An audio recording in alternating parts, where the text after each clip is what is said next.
Welcome back to Have Fun with Walter Frazier. I am Walter Frazier. I am here today with a very special guest. Please introduce yourself. How you guys doing? My name is Steven Prestia.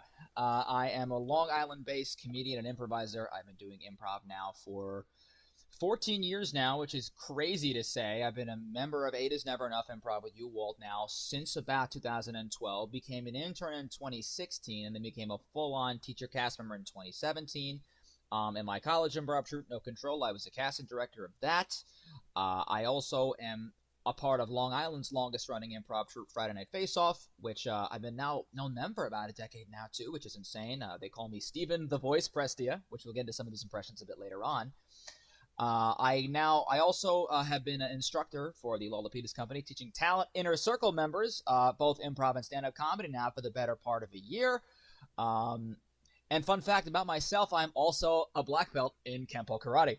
There you So go. that's a little bit about me, my short little blurb. But I'm going to kick this back over to you, Walt, in case So you you want can to be the say more. comedian and the bouncer. Indeed, I am. They pay me multiple. They can pay me well at these kinds of clubs. I Oh can my tip people goodness. pretty So good. tell me, what was you're another one that you were with me early. And you were Yes. before that, you're with the Gotham kids classes, right? Yes. Doing stand-up Kids in comedy? comedy. Yes. Yeah. Oh, wonderful memories of kids in What comedy. was your, did you do stuff before that? Were you doing theater or other things younger? Well, so I mean, what kind of happened with me was that I always wanted to do comedy specifically. I always Hmm. wanted to specifically do stand up more than anything else. But before my family found kids in comedy, they first started me off with local acting classes just to kind of get my feet wet and kind of see if I would like it or not. Okay. I didn't because I wanted comedy. I knew what I wanted, and that's what I wanted, and that's then eventually what I got. So my first ever time on stage was with kids in comedy, and I still have the video of my first ever set, and I am so happy that I still have that relic of my past. But a funny thing too is that I found you, Walt, by we bought a ticket to see a public 3 p.m. show in the city, and whatever happened was that year there was a blizzard that happened, and then we couldn't go for whatever reason, and then the date was rescheduled to some other later date and time. And then we went, saw the show. I fell in love and was immediately hooked by improv, Oh, and I wow. kind of never stopped. Amazing. And when I look back on it, improv has almost always been a part of my life because I also grew up watching Whose Line Is It Anyway, Sure. which I didn't realize was improv comedy at the time. And I remember absolutely loving that show and being mad at the TV when they didn't do Irish Drinking Song. And that I remember being mad at the television, like why didn't they do it? So I used to I to my heart's content as a kid too. Yeah. So I kind of just never stopped. Um, but yeah, that's a little bit about how I I'm got into kind of funny, enamored when I see the videos where Colin and Ryan talk about hating Irish drinking songs. I mean, neither one of them are real musical improvisers, although I think they do well with it. right. But although Ryan, I think, has more of a vehement attitude towards it. Oh Have yeah. you seen that blooper reel where he's like literally cursing out Dan Oh Patterson yeah. or something like that? Yes. Yeah, Yes. and It's it's like so funny. somewhat joking, but you can tell like there's way too much truth in that fire. Yeah, there's this the smoke, there's fire. Yeah, and you can absolutely see the smoke and the billowing Yeah, aspect yeah, of it yeah. as well. Oh, it's Um, funny. I always tell people when they're learning improv music for the first time, I think one of the best improvised musical people is Colin Mockery oh yeah. because not a singer, but he gets through it. And so don't look at Wayne Brady and think because the chances of you becoming another Wayne Brady are slim to none. But you could be a Colin Mockery in musical theater improv kind of a thing, And he's on TV getting paid to do it, so it's attainable. He's no, he's amazing. Yeah. He's Oh, one of it's great. Did, absolutely loved watching him. did you know Amelia Fowler that does our troupe? I've been with her. She's been with me since Yes. 2009. Another thing, she did his show, the High Prof show. Oh wow, I did not know Yeah. that. That is amazing. When it was at the Asylum before they closed, the old Right. UCB space on Right. 26th Street, they were doing a couple shows a couple years back, and he came through with the hypnotist, and she was like one of the other 4 or 5 people in the show. Huh. Yeah. Very very cool. And then what's the other? Well, I guess so it's the first time you did stage was with the acting classes, or did you get Yes. to do shows over there? First time, I think we did a couple of basic classes. I don't think there was ever really a show because the first Yeah. time I ever really performed was with Kids in Comedy. That was the Okay. first time I ever actually hit the stage and never really left. Yeah. But then, then I found you guys, and then I kind of just showed up and never left. Yeah. If I'm being so honest with you, because I also have the very, very vivid memory, for me of for those public 3 p.m. shows. I remember I used to have my stand-up sets, and I used to either open or close the show depending on the day. Yeah. And I remember what an amazing opportunity that was, and even to this day, I'm still forever grateful for that. I don't know Yeah. if I can ever say thank you enough for that opportunity and giving me that space to actually, work and exercise my craft and Well, I think the most really important hone part it. of a stand-up comic, you got to write. Right. At some point it's all about the writing. I think eventually it's all about the writing, but at the beginning it's all about the stage time. At Yeah. the beginning, you don't know what to write about, so just get up and talk. And just having that 5 minutes, and you were a writer pretty early on. You were coming in high concept, Right. and then but you were coming in like a Long Island theater kid. You needed to learn your chops on stage to like Right. so you're not that Catskills guy that you're not imitating what you think comedy is kind of thing. And Right. over those shows, you figured it out. And then Yes. more than I think any other student of mine has carved out a little comedy side hustle too. Like you're doing the clubs in Long Island, you're playing the main stages over there. Yeah, no, like I'm very proud of the little network of the network that I've built for myself over the Mm. years because it wasn't something that came overnight. It was Oh no, something of that course not. was built through, really showing up and really trying and really Yeah, yeah, yeah. trying and giving it my all. And the funny thing too is I really haven't been doing that much of stand up anymore. I've almost pivoted fully now into improv, which I Okay. am so unbelievably thrilled about because I love doing improv and I will probably do it forever.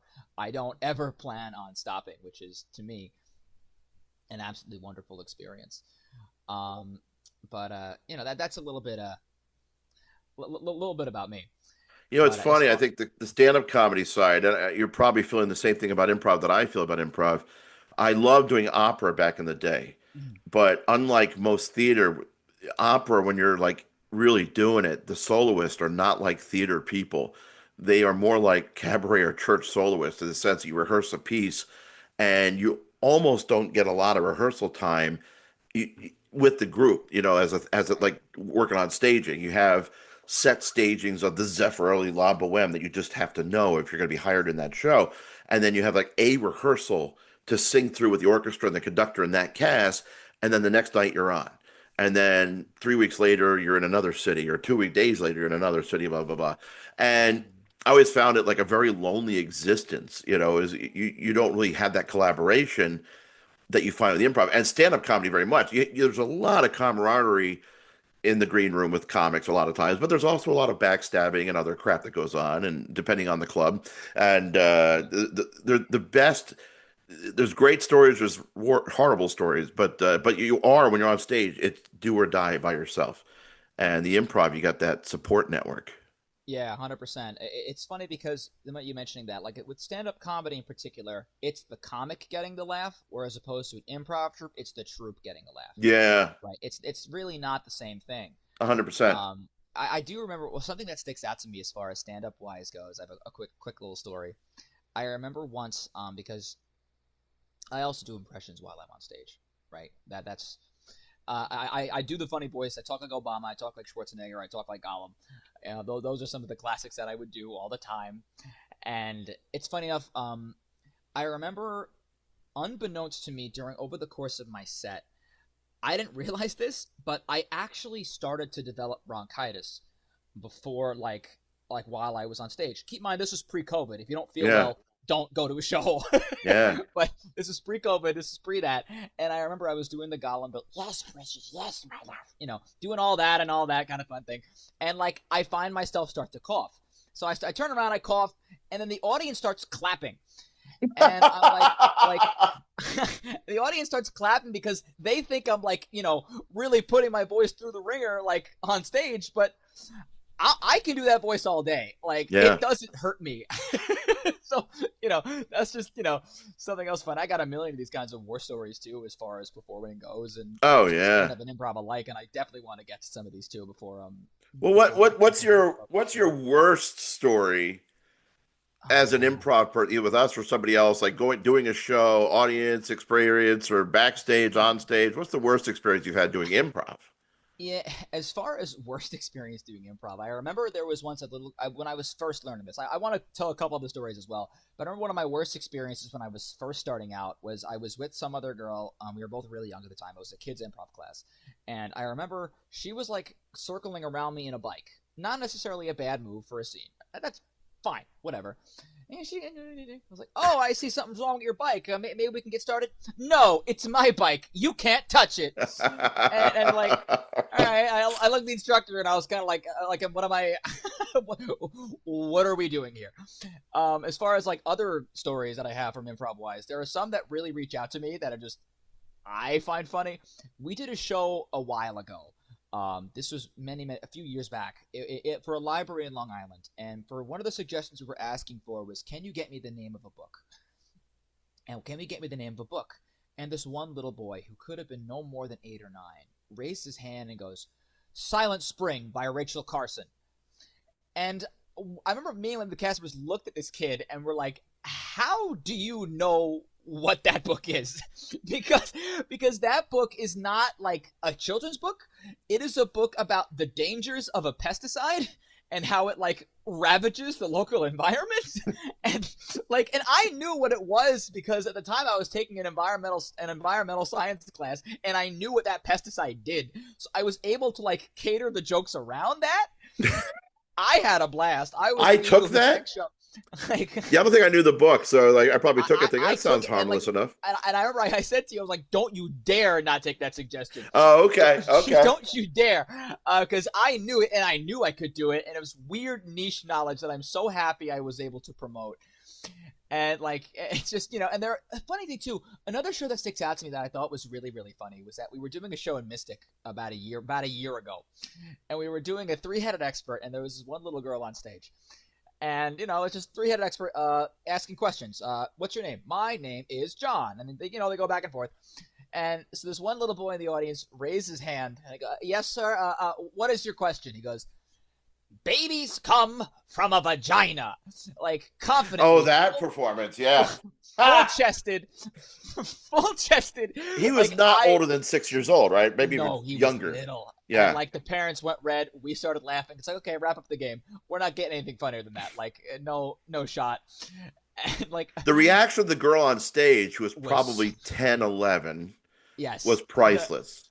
She was like, Like even I like just turned around because you could see on my face I just kind of when I I had heard a it hard time pulling that scene together at that oh point it because was I was so the funny. MC and I was like with him. I was like, It was so funny. Like and it's it was funny too. just enough. And I was wondering, like, did he hear this parents talk, or that was his interpretation of Yeah, the it's kindergarten cop quote?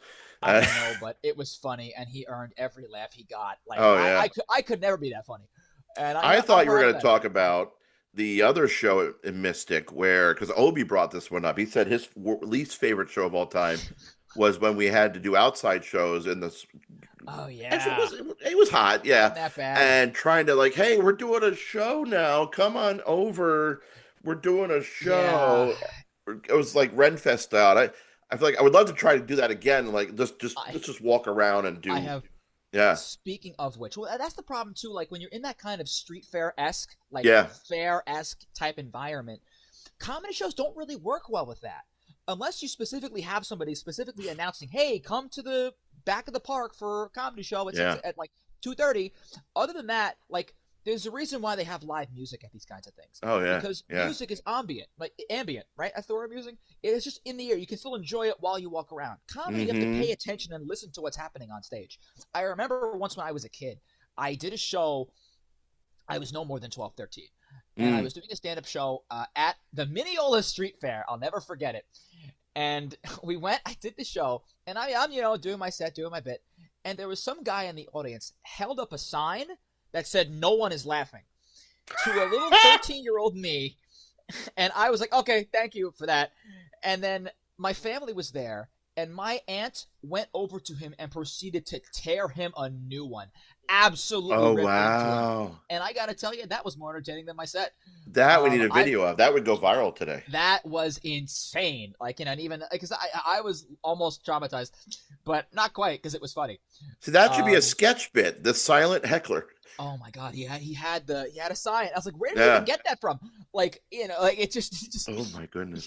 as far as like other fun stories that I definitely wanted to share, there was one we did a murder mystery show out in Southampton, and with this show, it was a 1920s theme, and we had this one amazing individual in the audience, a 6'2" Irish flapper drag queen, named Rory, He loved and me. He was a chubby he chaser. loved me too, and like oh my god, I loved him so Yeah, much. he was And a at good the end of dude. the show, he like big guy, 6'2", flapper Irish drag queen grabs me, goes, "Oh, you're fantastic, I love you." Mwah, mwah. Big 2 red lipstick marks on the side of my face. I was like, thank you. I mean, like there are worse things.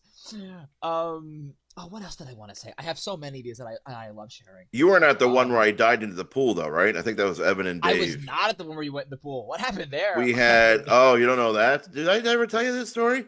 We did a Hamptons party, and it was about a week after the Barbie movie came out. And we went into this house, not the biggest Hamptons Airbnb, but decent. Beautiful pool, though, in the backyard. And we walk in, and all the boys from Manhattan were out at the Hamptons Airbnb dressed in pink. In fact, one just had like a onesie, like it was right out of Barbie's closet. And there were like basically 13 or 14 boys. When I say boys, 25 to 30-year-old, good-looking gay men ready for a party, and one gal, one ally, I think that we call him now. Not the, I was going to say the old word, but yeah. But yada yada yada. But it was, oh my god, it was the funnest show ever. But the pool is there, and Evan's looking at me like, you're gonna do it, right? And and I just died into the pool. It was a beautiful hot July night, fully clothed, like, and was that an ambush? No, that might have been an ambush. That might have been one where I was supposed to be a stand. No, I can't remember. Anywho, and then Evan dives in after me to save me.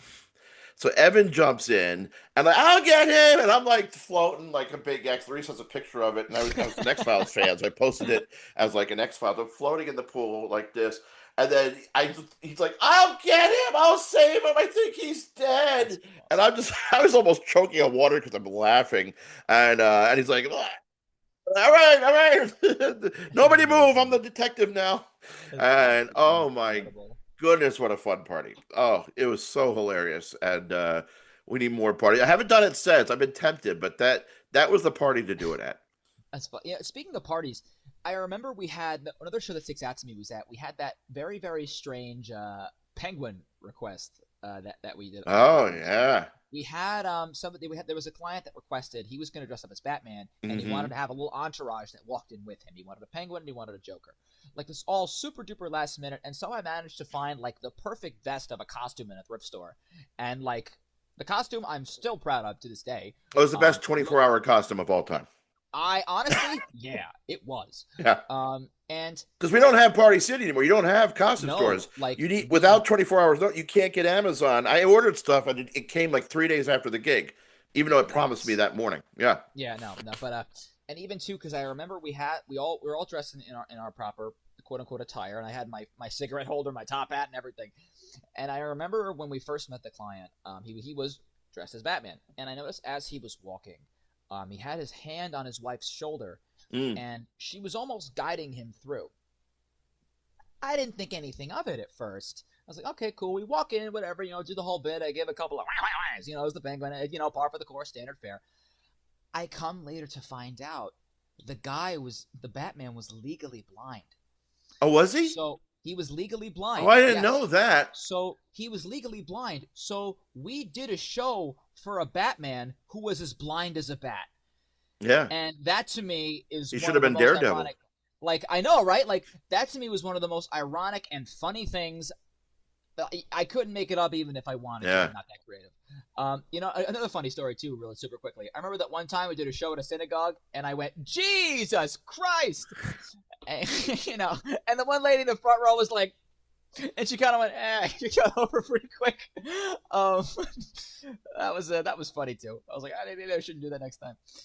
The last time I would never make a Holocaust joke per se, but the last time I made a joke even remotely leaning into a I think every once in a while there was like a world's worst thing that I would say something about being in a German shower, and Ooh, yes, it was a different time. But yes, it was a different time. after a while, I realized this isn't good. These groans are not good. And as a young comic, you're learning the hard way sometimes. And I did one. I think it was at a Jewish gig, and I had done it once at a Jewish gig. That was a very reformed Jewish gig, and they loved it, and it gave me the false sense of this was a good joke. Uh, and it was a bad joke to repeat, and this was like the wrong one to do it at. And again, they were fine with it, but it was like, we're gonna move on. And Yeah, they're quick and painless, these world's worst moments. And so yeah, 100%. I think I cut world's worst from the show for a couple weeks too because of that. I was like, I need a break. That's funny. Oh man. It's funny too. Speaking of cutting things off, what a segue that is, huh? It's funny. I remember many years ago, when I was an intern, or like back when I was young, still a student, still learning. I remember I got to class early, and I didn't know how to work the light board. Uh-oh. And I remember this is back at the club, and Brian was the instructor that was there at the time. And I remember he was like, "Yeah, go turn on the lights." I didn't know what I was doing, so I went like under like the table and just started messing with switches that I saw. Just started, just messing with them, This is at and the like Broadway? I guess, yeah, we've only been at the Broadway since I met you. Yeah, we've been at the Broadway, and then I touch something. I look at the stage, and the lights just start, like lights just start strobing, and so what happened was, I realized I screw up. So I go downstairs, I grab one of the guys, and he's a short, short little Asian guy, and he goes, he's flipping the switches back, he's fixing it, and he goes, "You touch this again, and I cut your hands off," you know. Absolutely, like I was traumatized. Brian was laughing hysterically, and and he was right. I shouldn't have touched that. yeah. But even Brian too, Simmons? yes, yeah, yeah. Oh. He was laughing. He was laughing his ass off, and Oh rightfully so because no. it was really funny. And like I remember too, a couple years later, back when I was on Long Island, somebody else had a new board, and the guy tells me, he goes, "If you mess with this board, I'm gonna break your fingers."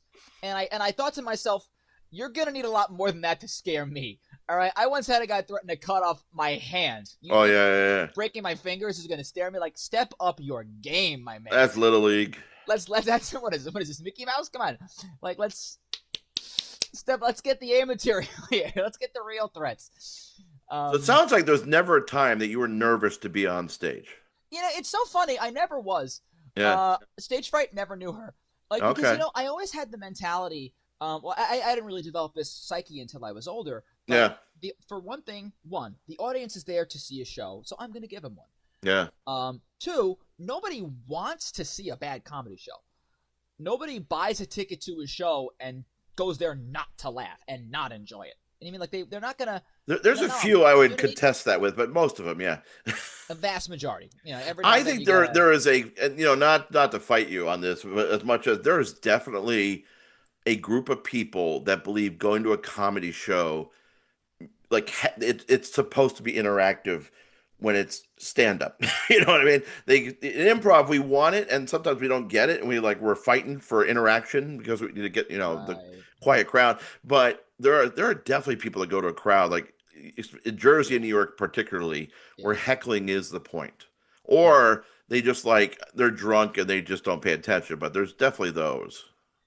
And like, the funny thing about that too is like, especially with quiet crowds when you're doing improv, because you'll have to pull teeth to get suggestions. Yeah. But after the show ends, they come up to you and like, "Oh my god, you guys were so funny," Oh and yeah. like, and then you don't hear them laugh, and you're like, you could have told me that while I was on stage. Yeah, I know that You, feeling. Yeah.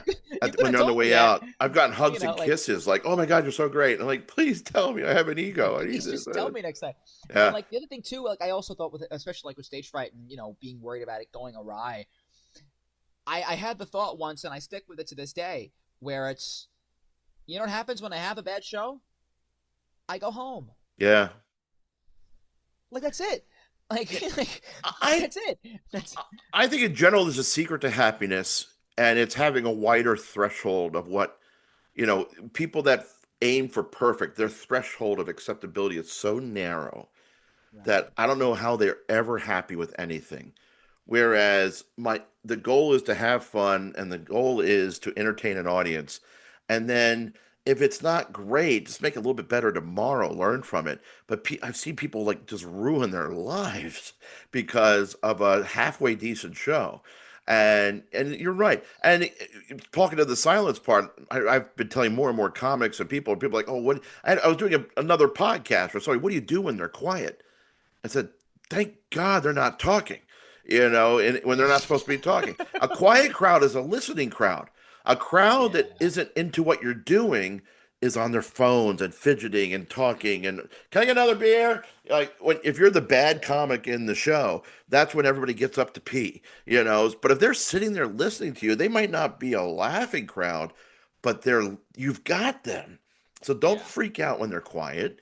And the actors get this because we have what we call Sunday matinees, the blue hair specials, the Mm, older folks or the really theater crowd that really wants to get every word because they respect the writing and they respect right. the work. So they don't clap and laugh a lot because they really are there to listen to the craft of everybody involved. So, or they're just I'm sure with the older people, the blue hair crowd, they get off the bus from the home and they all come and see the show. It's either us or the casino, and they're coming in to see the show. And all of a sudden, they realize if I laugh, I'm going to miss something. Right. My hearing, and I got to listen, listen, listen. And then you get off stage, like, oh my God, you were so good you know, as opposed to the crowds and there are other crowds that talk. Oh, I won't say who's who, but there are crowds that just talk to you the whole time, and it's a cultural thing. There are people that talk to each other the whole time, and it's a cultural thing. And you get off stage like, oh my God, you were so amazing. I said, really? Were you watching? You were talking the whole time. And you do some shows, people screaming in the back. The louder you get, the louder they get. And I'm like, all right, You never but know. You never know anymore, I guess, honestly. no, Like you if they're really don't. not being, if they're not attacking you like a really like some hecklers. I was watching. There's a clip going around Judy Gold from a few days ago at the New York Comedy Club, where somebody like yelled out, "Oh, you're a Jew," and it was like even like a bad anti-Semitic joke, but it's like, if I'm not mistaken, it was like another comic trying to be funny, and that's Um, Judy Gold. You know what I mean? She's a queen. yeah. And not so much that she's a diva, but like she's New York comedy royalty. And if she says get out, the club's kicking you out, and you're not coming back. That's Like you don't mess with, if and not and just because, but she's a great person, and I'm like, who would do this to Judy Gold? But yeah. but it's horrible. But like just if it's not that though, I think you can survive it.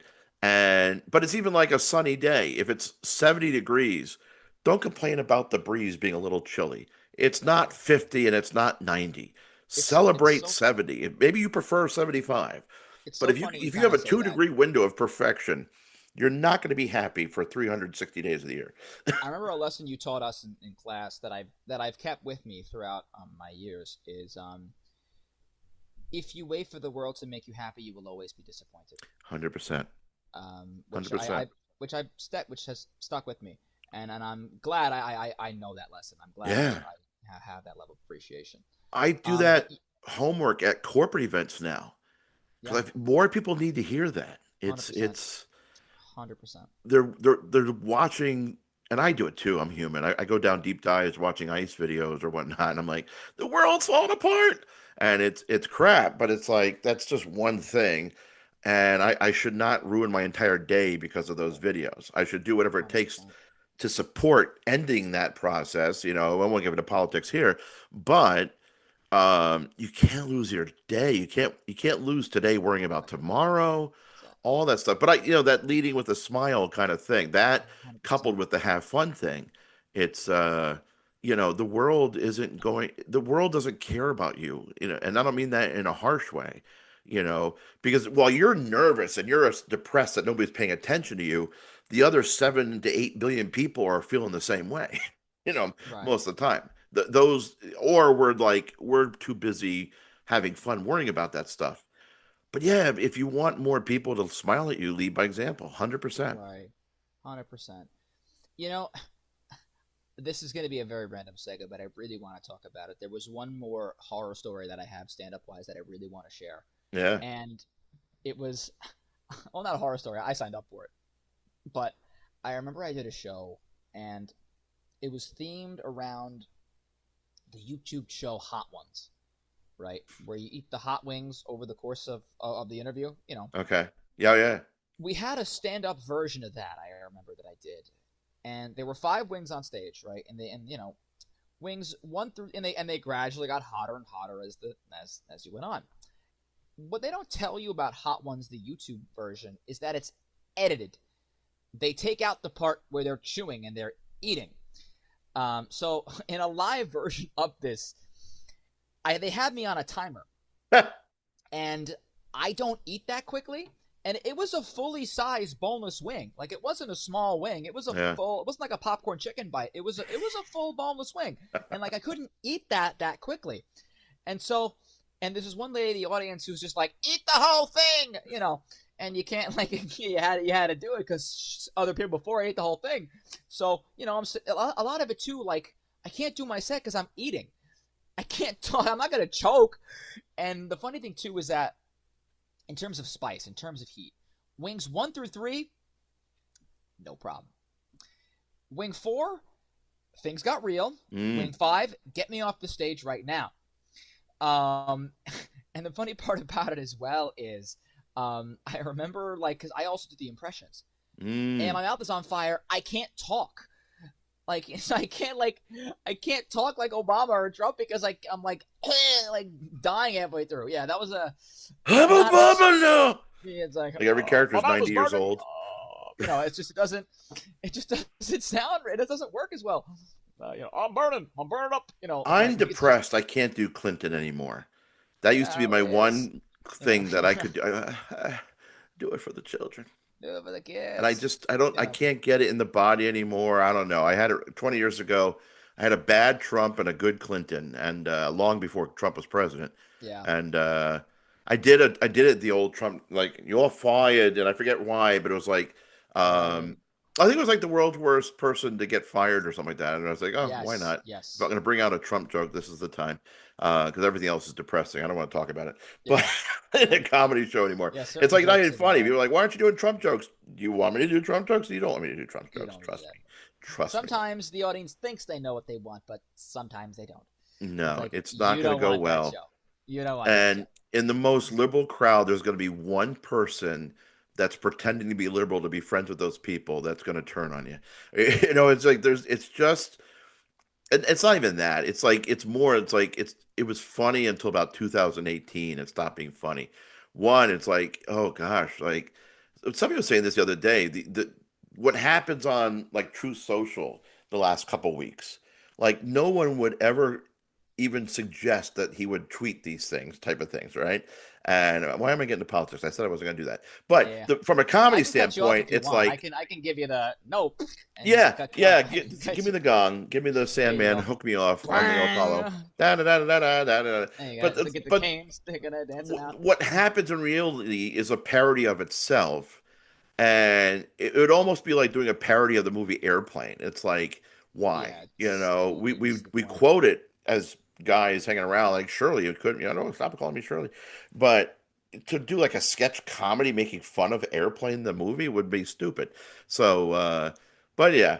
But what I love about all this though, it's just you and I talked to Brandon earlier, like I said, um, just a source of pride. If nothing else, as a guy who doesn't have kids of my own, seeing our students grow up, and I can't wait to see what Caroline comes. Carolyn, sorry, Carolyn. Carolyn comes back. she's doing screenwriting at USC right now. She's going to be back in a few weeks working with us over the summer camp again. Nikki's been doing a comedy major at Emerson, and Yeah, he's I like heard one of about two that. people, and this is a brand new thing where they have comedy majors at the colleges, and he's one of two at Emerson. So, and I've only briefly talked to him about last year, so I really want to sit down with him. Like, what are you guys What are you doing? doing? Like, Yeah. and so it just, but it's seeing everybody kind of going into that next level and getting some TV work. Sway, oh my God, she's killing it. And you worked with Sway back in the day, right? Yeah, I did. I Yeah. did. A couple Oh times. my goodness. Just, she's got her second zombie vampire movie coming out now, and I can't remember her doing stand-up comedy at 6 years old about being in Dubai. A lot of first Yeah. world problems, but Yeah, being in Dubai for I Christmas. can't relate. Yeah. She and Sammy were the two like 6'7" Yeah, they were. stand-up comedy kids that were just so memorable. And Sammy's going to college this year too, I think. Yeah, Everybody's growing up. I'm getting we are. old. Yeah, yeah, it's so funny because like I do have distinct memories of the classes and of the Yeah. camp and like all of that was entailed.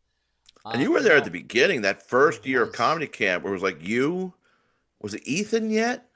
I I think know we had me, Noel and you, those two other myself, Noel. teenagers. Yeah, yeah, and we Were did the you the shows. youngest then, or was there I somebody think younger? I think I might have been the youngest You then. might be youngest that summer. I don't think we had Ethan for the summer. It's so funny. I was the youngest comic in the room for 10 years. Yeah. Um, Yeah. so, but even too, like I have a very distinct memory of these shows and of these classes Yeah. that I would first go to. And the funny thing too is that like there came a point eventually when I first really started going to these to be very open and heartfelt for put my heart on my sleeve for a bit. There were times my family fell on harder financial times, and they always put me first as far as having me actually go to these classes and do this kind of stuff. I distinctly remember that like to try and cut costs wherever they could. I had this little green like monster hat. It was almost like a dragon. Had like a little tongue. Had like little ropes on the side of it, and you wear it to look younger. And the Long Island Railroad ticket only went till about like 12 years old, and I was Mm. older than that at the time. So whenever the conductors would go by, my parents would like smack me on the arm and be like, "Get smaller, like have like a Game Boy in your hands, like look as young as possible." to do that. But no, but I really am grateful for them and for all you guys and for your help as well for giving me the opportunities that I have because it's something that I will take with me to this very day. It's comedy will always be part of me, and that's God just bless them. Yeah. all that I really love your matters. parents too. You have the best Yeah, parents. no, I do. I They're really do. I'm great. very grateful. I'll never forget Um, talking to your dad. I mean, we're going back a few years, but you were in classes when Hurricane Sandy came through and talking oh about, yes, trees being down, and you're inland enough, you don't have the flooding, I think, but, yeah, you know, yeah, no, being like stuck on your block with trees and everything and that whole thing. So that's going back a bit. And yeah, then we all survived 2020, God help us, one way or the other. And who knows? I'm shocked I'm still in the business. It's scruff. There's, I scratch myself I pat myself on the back every once in a while to kind of say, "Hey, we survived it because we did X, Y, Z." But it's same kind of thing by the skin, by a hair. no, The fact if the bank letting us not pay mortgage for 4 months allowed us to stay in business and stay in the house and yeah, stay in a place where we could run stuff online crazy and times, yada yada yada. Like the past crazy times. 17 years has been so crazy, right? Or not 17, what, 2011, so 14, 15 years. And yeah, it's been a crazy 15 years on so many levels and a lot of great highs too. And Oh yeah, just amazing things. And every time when I first started seeing you post stand-up comedy shows that wasn't my show. That you were out there booking your own shows and getting booked on shows with your picture. I can't remember what it was, but like the first time your picture was on the postcard, I was like beaming like a proud papa kind of thing. I mean, really, no lie. I remember that distinctly, like the little circle, Steven, and you're still using like your high school yes, pictures for your yes, headshots, like in yes. the suit, and it's like very prim and proper, and it was great though. And And and it's amazing. And I think what you said. I don't know, you almost feel like you're downplaying it, but the way you went out and got yourself stage time, it there's so many people that could do what I would say every day. Anybody could do what we do. It's not rocket science. Most people can't because they never even started. Right. And most people don't because they didn't follow through. You know what I Right. mean? It's there is talent involved, but it's more nurture than nature, I think. There are Right. people that have a lot of natural talent that never made it, that at 5 years old seem like they're going to be stars and they burn out. And the people that just persevere, and when crap gets weird, that's really 90% of my books. It's just getting started and then staying with it. I was watching some video podcast about how to make a podcast, these Think Media guys, and they said, there are 200,000 new podcasts every year. And I want to say they said 80 to 90% of them don't make it to episode 3. And like some eight or maybe 90% or 80% don't make it to episode or 20, yeah, 80% don't make it to episode 3, 90% don't make it to episode 20. It's not getting started is the hardest part. The second hardest part is just sticking with it. But getting yourself the stage time, getting yourself and doing that hustle, it's not always a fun thing. It's No, not it's work. yeah, It's it's work. exactly right. It's not rocket science, but it is work. You could do whatever you want to do, but you got to do the work. But it's work. And Nothing. It doesn't come from the sky. yeah, It's earned. It's not, and that's also what I'm proud of. Is that it's not something that's was given. It was something that was earned. yeah. Like it's funny too, because like something that I learned, not necessarily older than that, but more recently, I learned that like when I was going for my MBA, something that I learned that I think holds with me is that my time is only valuable if I use it properly. Say that again. I'm sorry.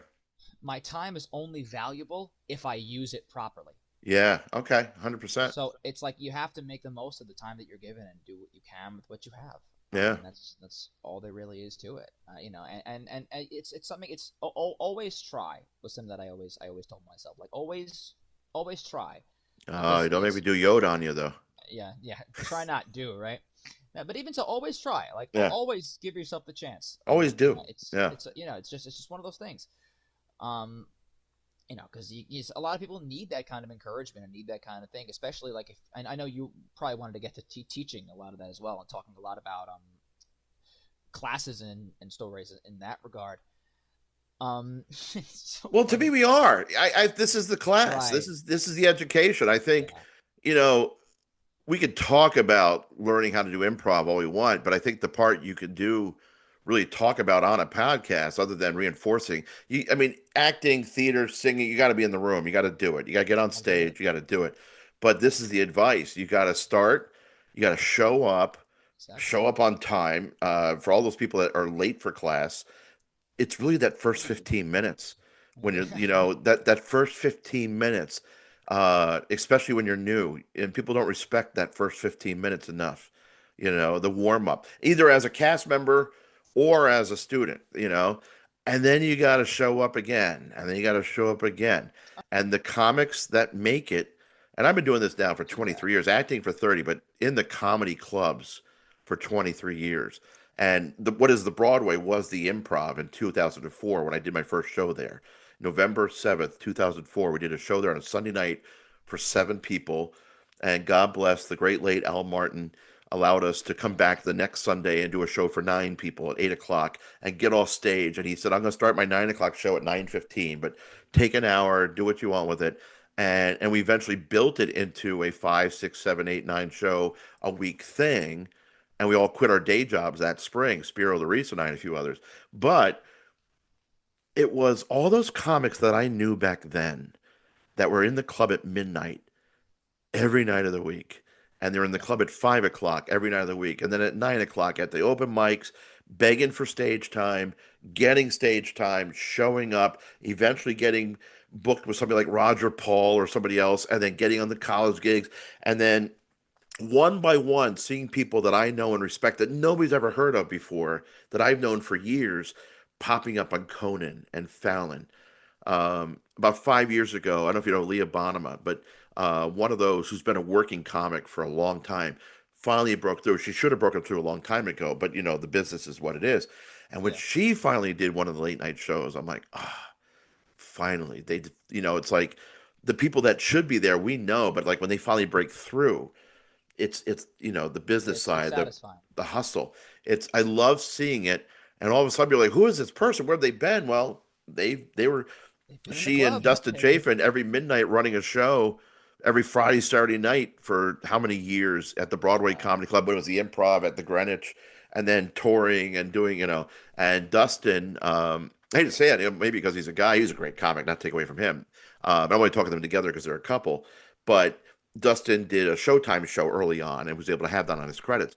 But Leah was a man, she was a writer, she was a hustler, she was a performer, such a great soul. And when she broke through, and now she's like nonstop, just showing up to get paid. You know what I Great. mean? That's And great. Like but that's what you want. yeah, and all the Like people that it's complain about what they have to do to get there, I'm like, for everyone complaining, one of us is just doing it. exactly. And It's you may not even get to late night TV, but people like, oh, I've done some TV now. I've done some co-star roles because I'm more actor than comic.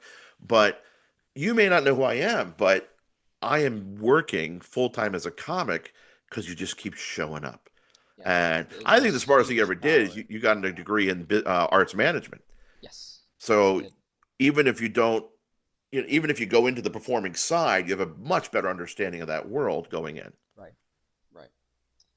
Yeah. No. I mean, it comes at time, but like showing up really is half the battle. Yeah. It really is. Just the what's the word, adversity. The Hmm. always being able to get back up is always a huge part of it.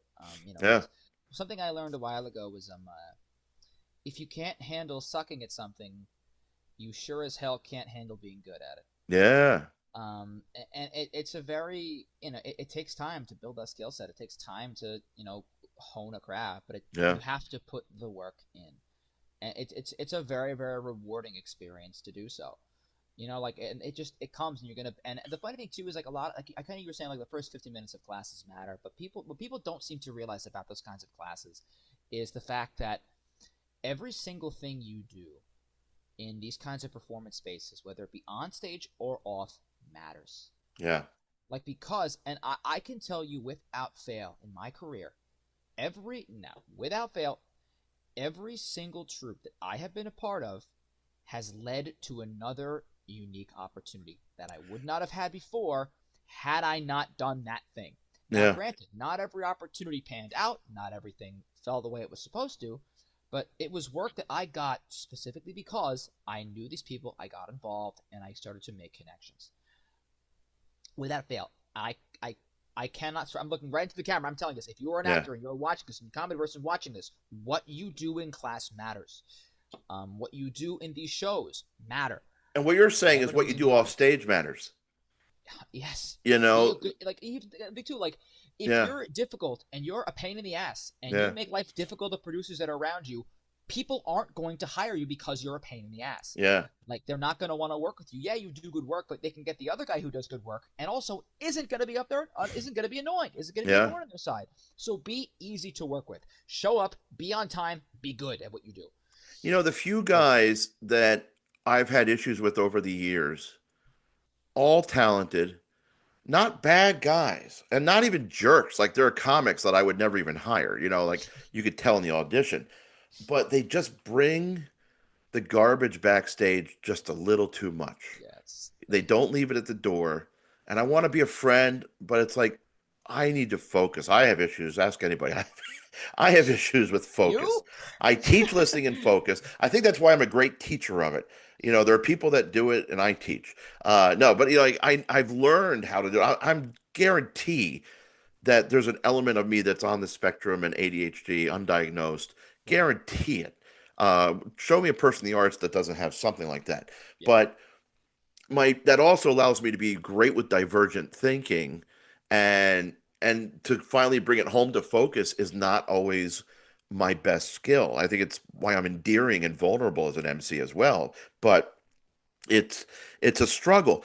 If you're backstage complaining about everything, you know, if nothing else, that's not where you want to put your mindset and the whole right. cast. And there are people in our cast that can't handle that they're going to get depressed and they have to leave it at the door so they can get themselves to the point where we can deliver for the audience and bring our best. As an artist, you can't get rid of it, all of it, but when No. you have a scripted thing, you can hide behind a character. Even in stand up to some bit, when it's scripted, you could hide behind the work a little bit. Less so. But I've done a lot of plays where I did an opera with bronchitis once. I got through it We have that in common. We did and shows and with nobody bronchitis. knew Look at us. because it kicks your energy because you know how much work it's going to take to focus and get through that 2 hours. When you're Yeah. sick doing a show, it's the best performance you ever did and no one knows. And then you go outside and you puke your guts out. And I'm sorry if you're eating and listening to this or driving and whatnot, but it's gross. But I did a show where like the second night, me and my buddy were the stars of the show. We both were sick, and we did nothing but fluids, and we started like puking up water because we're feverish. We're on stage. We're Yeah. getting through the show. Everybody got sick in that show. People had strep and flu, and it's like you got over one thing, you got something else. It was a rough fall in 1992. Let me tell you. Where's Charlie was the Funny. production, and everybody got sick, and but it was amazing performance. Everyone's like, "That's the best." We used to have this thing called Second Night Letdown Thursday nights. We opened Wednesday, and Wednesday would be great. And then we're so great on Wednesday, we let down our guard on Thursday. But nobody let down their guard this Thursday because we were freaking out sick. No, you have Blah to. blah blah blah blah. It's so funny when there's some kind of external thing happening. It almost acts as like a good agent to you rise to the challenge, Yeah, right? And you yeah, wouldn't do that normally, but here you rise to the challenge and you put the extra work and put the extra effort in to get right. there. It's funny. I remember we did a small residency of shows for those Maryland libraries. Mm, I think it was last year, and I remember like we did 8 shows in like 3 days, or something insane like that. And I started to lose my voice around like show 5 or 6. yeah. So I really had to make it work, and I really had to try, and I powered through it, and I did what I had to do and rose to the occasion. And We even did too, four not for shows in nothing. Vietnamese in one day. Vietnamese food. No, we had Vietnamese food. We didn't do 4 shows in Vietnamese. I can't No, speak for no, you. we did. We didn't do 4 shows. We didn't do so no because it was good. It was really good, and like I remember too that week afterwards. Like not only did I have like 8 shows in 3 days, I also had to have then for karate. I had my black belt test later that week, which I somehow managed to do. Then after Mm. that, I Oh, I forgot completely it was like that week. crashed. Yeah. It was the same week, and I totally at the end of it, I lay on the bed and I just kind of couldn't move for like days. And The I was like, all right, I'm done. the I did what I got martial to arts is do. But powerful discipline for that stuff. it is. It is. The movement. It like a lot of people do empowers you Tai too. Chi as actors. Oh yeah, And I yeah. did Tai Chi is Alexander. I great. did a couple days of Tai Chi in a movement It gets class you in over your at HB body. Studios. But Like it, yeah, the, you know the, your distance, you know your space, the you have much more endurance balance. It's like oh, training, doing it's that, great. the Um, breathing, 100%. everything is so the focus from it. I've done just enough to appreciate a little bit of that training.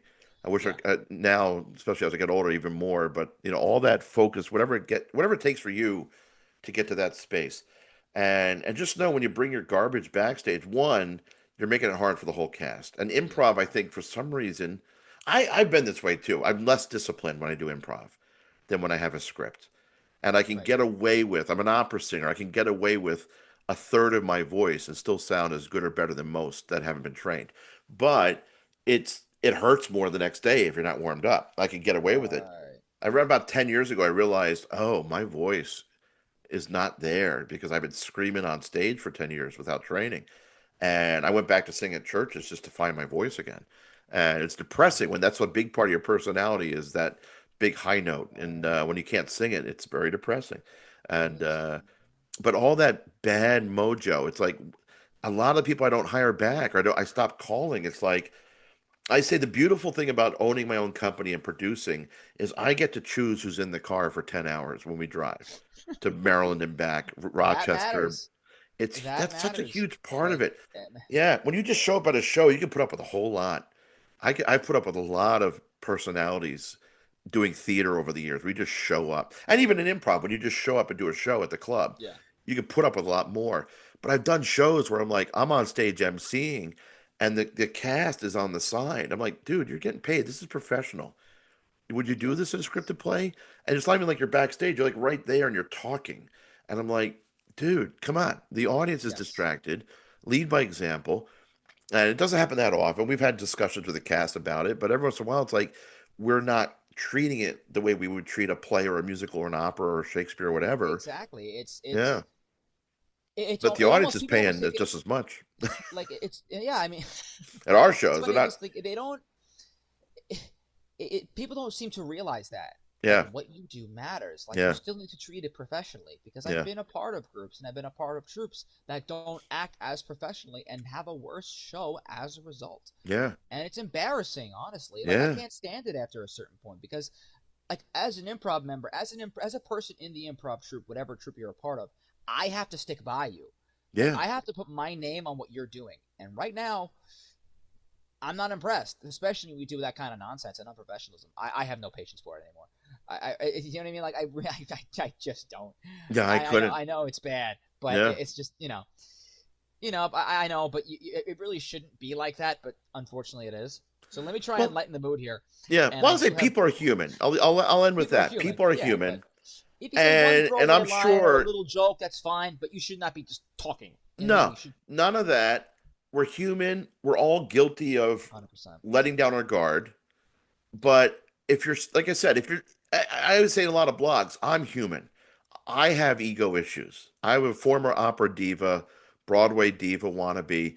I come into this with ego problems. I have more problems with humility than stage fright.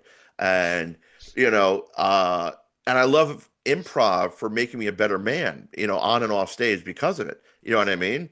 Teaching me those skills, those team skills. But I am human. I slip.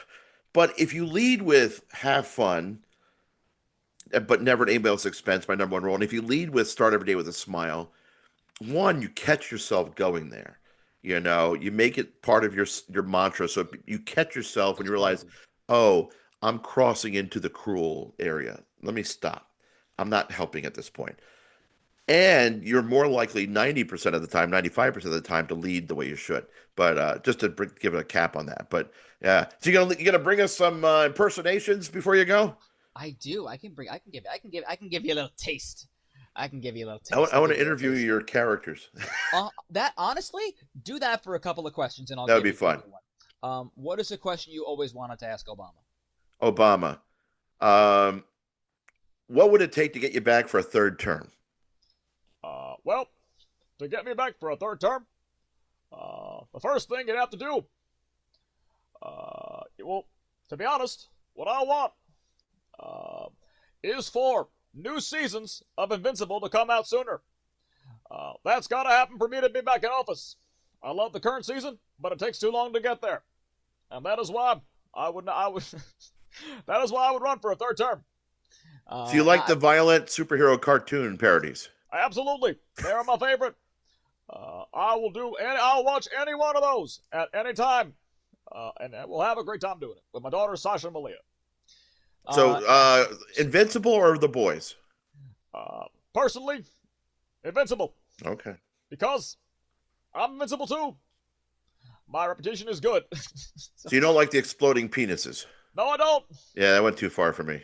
yeah. So, anyway, so let me ask. Let me give you one. Let me give you a couple others. Okay. Let me give you. Let's see. Who's another fun one? Let's go back to Gollum.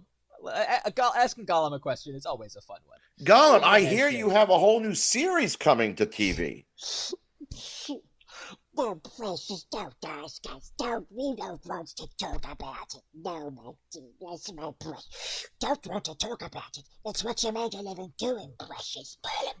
Would you feel any pressure because of like Harry Potter getting a whole new series like 10 years after the movies that, No, just precious. redoing the same, is it going to be a different enough series? Oh, no, precious. We can make it work however we need to. We'll make it pretty and nice and sweet. Yes, precious. Yes, yes, maybe. Now, how do you feel about the Rings of Power series? Oh, it was terrible, precious. Worst thing I ever seen.